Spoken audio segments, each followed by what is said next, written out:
Hanamkonda collectorate లో incharge మంత్రి పొంగులేటి శ్రీనివాసరెడ్డి ఉమ్మడి వరంగల్ జిల్లా అభివృద్ధి కమిటీ సమావేశాన్ని నిర్వహించారు. కార్యక్రమంలో మంత్రులు పొన్నం ప్రభాకర్, కొండా సురేఖ, సీతక్క పాల్గొన్నారు. వరంగల్ జిల్లాలోని 12 అసెంబ్లీ నియోజకవర్గాల్లో పెండింగ్ లో ఉన్న సమస్యల పరిష్కారం కోసం సమావేశం నిర్వహించినట్లు మంత్రి పొంగులేటి వెల్లడించారు.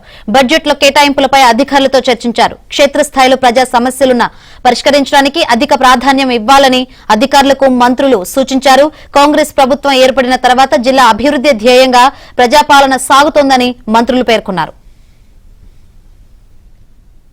వరంగల్ జిల్లాలోని 12 అసెంబ్లీ నియోజకవర్గాల్లో పెండింగ్ లో ఉన్న సమస్యల పరిష్కారం కోసం సమావేశం నిర్వహించినట్లు మంత్రి పొంగులేటి వెల్లడించారు. బడ్జెట్ లో కేటాయింపులపై అధికారులతో చర్చించారు. క్షేత్రస్థాయిలో ప్రజా సమస్యలను పరిష్కరించడానికి అధిక ప్రాధాన్యం ఇవ్వాలని అధికారులకు మంత్రులు సూచించారు. కాంగ్రెస్ ప్రభుత్వం ఏర్పడిన తర్వాత జిల్లా అభివృద్ధి ధ్యేయంగా ప్రజాపాలన సాగుతోందని మంత్రులు పేర్కొన్నారు.